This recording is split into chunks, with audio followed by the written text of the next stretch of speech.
ஓம் சாந்தி, ஓம் சாந்தி, ஓம் சாந்தி. நாம் தொடர்ச்சியாக தாதி இருதய புஷ்பா பற்றி பார்த்து கொண்டு வருகிறோம். தன்னுடைய வாழ்க்கை வரலாறு பற்றி. அந்த வகையில இன்றைக்கு நாம் பார்க்கலாம். கவனமாக கேட்டு, தாதி போல நாமும் ஆக வேண்டும் அப்படின்ற ஒரு வைராக்கியத்தை உண்டு பண்ணி, நாம் பாபாவின் நினைவில் இருப்போம். நேற்று கூட நாம் பார்த்தோம். தாதி இருதய புஷ்பா அவர்கள் எப்படி அந்த அமுதத்தை எப்படி அவரு வாழ்க்கையில அனுபவம் செய்தார். பக்தியில அந்த அமுதம் அப்படின்று சொல்லப்பட்டிருக்கும். அதனுடைய விசேஷத்த பற்றி.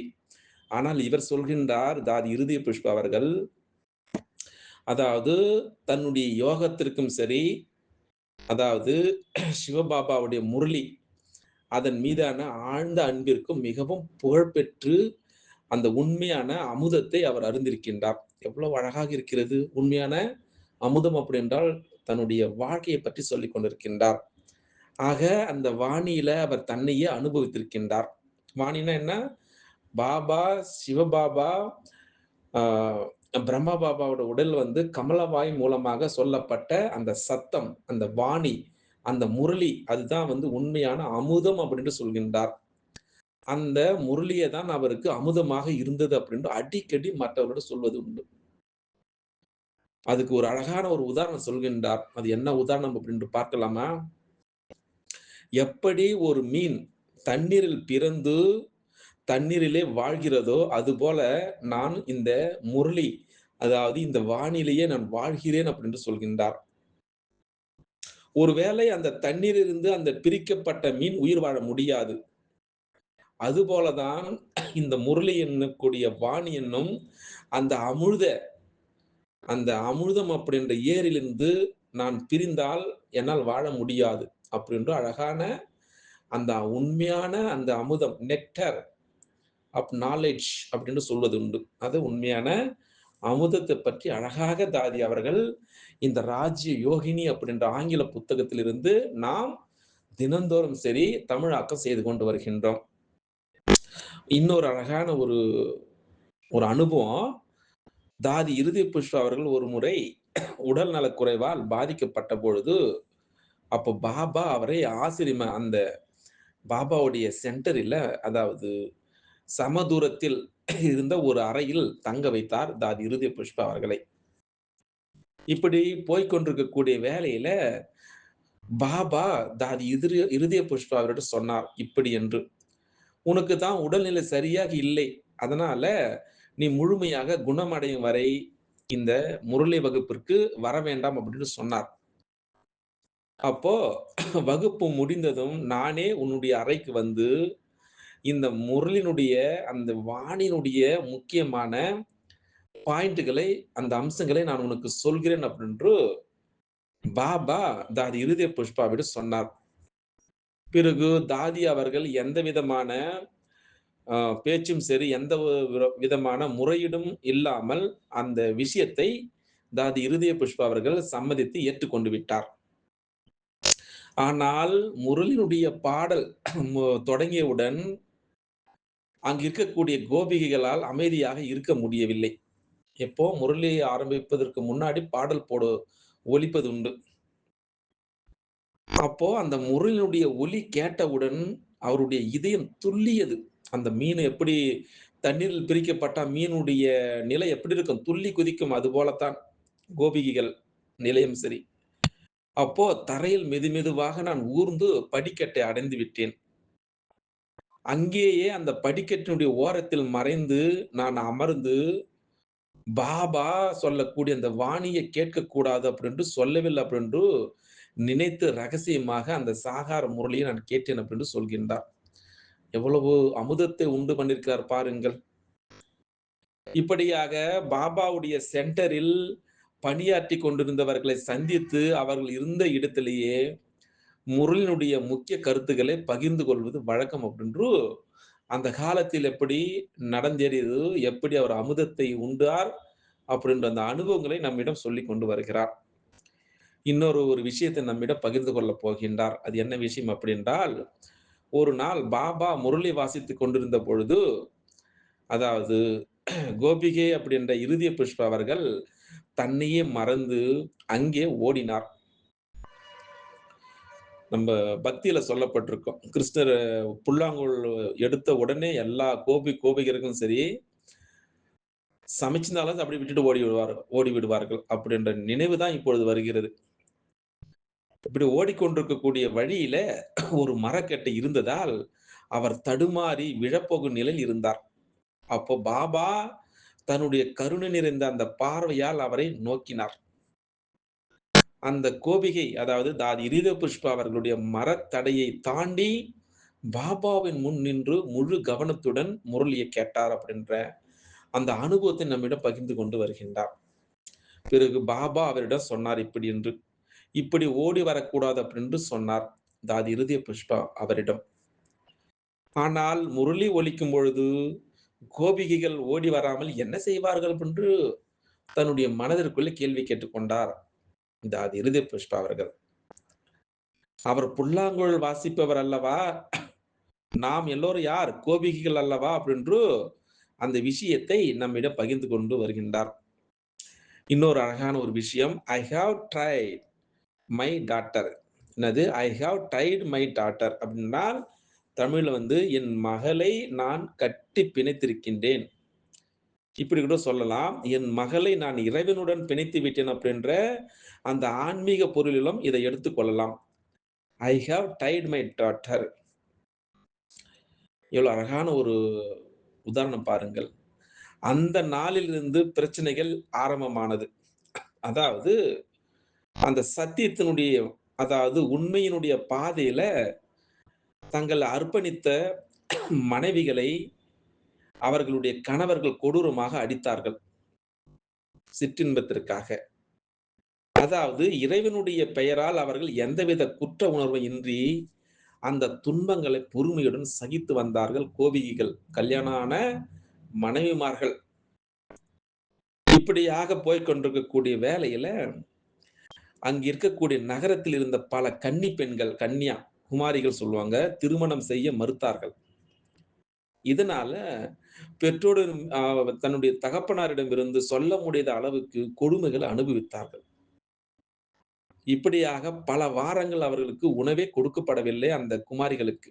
அது மட்டுமா, சில குமாரிகளுக்கு இருண்ட அறையில் பூட்டி வைக்கப்பட்டிருந்தார்கள். சரி, இது மட்டுமா, ஒரு பிரம்மகுமாரியை 3 மாதங்கள் இருட்டறையில் கயிற்றால் கட்டப்பட்டு வைக்கப்பட்டிருந்தார்கள். நினைத்து பார், எதற்காக? இறைவன் வந்திருக்கின்ற காரணத்தினால. இது மட்டுமா, சில பிரம்மகுமாரிகளை உயரமான ஜன்னல்களிலிருந்து குதித்து தப்பித்து தெய்வீக குடும்பத்தை அடைந்திருக்கின்றார்கள். சில பிரம்மகுமாரியை ஒரு அறைக்குள் அடைத்து வெளியே 7 பூட்டுகள் போடப்பட்டிருக்கின்றது. இருந்தாலும் அந்த பிரம்மகுமாரிகளும் சில தாய்மார்களும் சரி, சிவபாபாவின் மீது அசைக்க முடியாத நம்பிக்கையுடன் அனைத்து கொடுமைகளும் பொறுமையாக சகித்துக் கொண்டு வந்தார்கள்.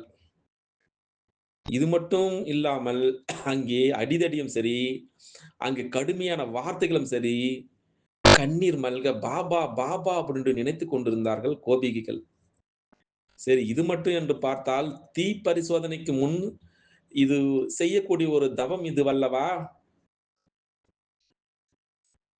உலகம் கொடுத்த அந்த துன்பங்களுடைய நடுவிலும் சரி, தவம் செய்த அந்த அன்பு குழந்தைகளிடம் பாபா நிச்சயமாக அன்புடன் தான் மேலிருந்து வருவார்.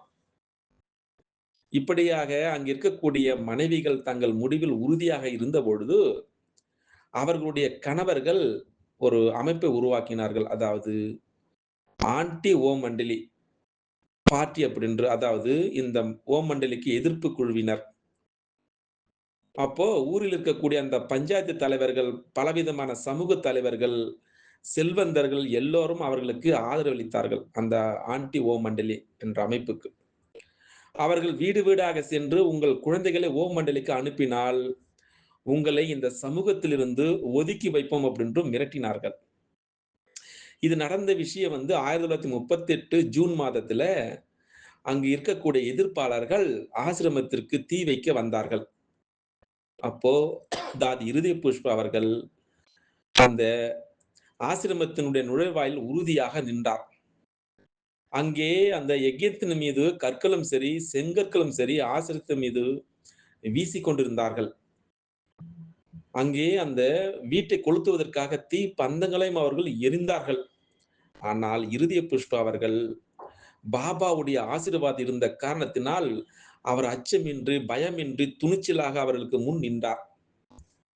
சிலர் அந்த ஆசிரமத்திற்கு தீ வைத்த பொழுதும் சரி, அந்த ஆசிரமத்தில் இருந்த அனைவரும் எந்த எதிர்ப்பும் காட்டாமல், இது எல்லோரும் கௌரவர்களுடைய செயலைப் போல இருக்கக்கூடிய நிலை அப்படின்னு புரிந்து கொண்டு, அந்த கொடுமைகளை அமைதியாக சகித்தார்கள் நம்முடைய சிவசக்திகளும் சரி, பாண்டவ சேனைகளும் சரி. ஆனால் ஒரு விஷயம் மட்டும் புரிந்து கொள்ளுங்கள். இந்த ஓம் மண்டலியே நிறுவியவர் பிரம்ம பாபா கிடையாது. யாரு? மேல இருக்கக்கூடிய சிவ பரமாத்மா அப்படின்று அழகாக இந்த ராஜயோகினி என்ற ஆங்கில புத்தகத்திலிருந்து அழகாக இவ்வளவு நேரமாக தாதி இறுதி புஷ்பா சொன்ன விஷயங்களை நாம் பார்த்தோம். இதனுடைய தொடர்ச்சியை பற்றி நாளைக்கு பார்க்கலாம். அச்சா, ஓம் சாந்தி, ஓம் சாந்தி, ஓம் சாந்தி. ஓம் சாந்தி, ஓம் சாந்தி, ஓம் சாந்தி. நாம் தொடர்ச்சியாக தாதி இருதய புஷ்பா பற்றி பார்த்து கொண்டு வருகிறோம். தன்னுடைய வாழ்க்கை வரலாறை பற்றி.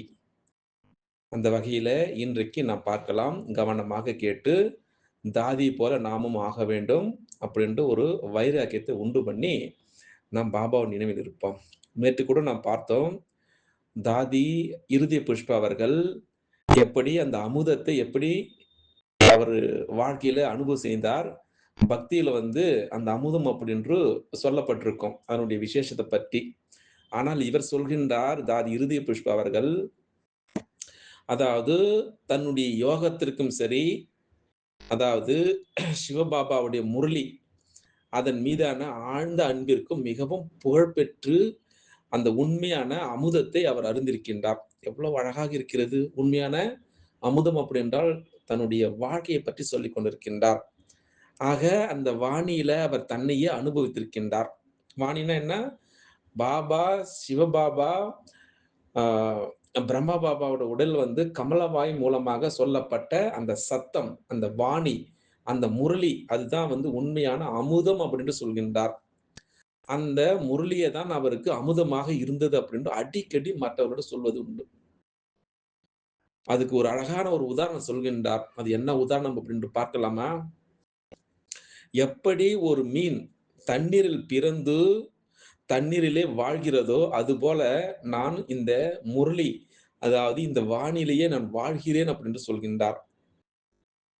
ஒருவேளை அந்த தண்ணீரிலிருந்து அந்த பிரிக்கப்பட்ட மீன் உயிர் வாழ முடியாது. அதுபோலதான் இந்த முரளி என்னக்கூடிய வாணி என்னும் அந்த அந்த அமிர்தம் அப்படின்ற ஏரிலிருந்து நான் பிரிந்தால் என்னால் வாழ முடியாது. அப்படின்ற அழகான அந்த உண்மையான அந்த அமுதம், நெக்டர் ஆஃப் நாலெட்ஜ் அப்படின்னு சொல்வது உண்டு. அது உண்மையான அமுதத்தை பற்றி அழகாக தாதி அவர்கள் இந்த ராஜ்ய யோகினி அப்படின்ற ஆங்கில புத்தகத்திலிருந்து நாம் தினந்தோறும் சரி தமிழாக்கம் செய்து கொண்டு வருகின்றோம். இன்னொரு அழகான ஒரு ஒரு அனுபவம்.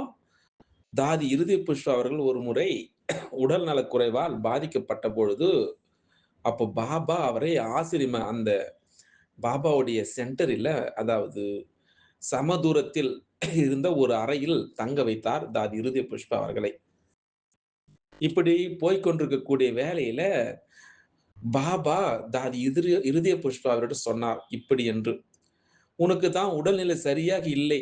அதனால நீ முழுமையாக குணமடையும் வரை இந்த முரளி வகுப்பிற்கு வர வேண்டாம்" அப்படின்னு சொன்னார்.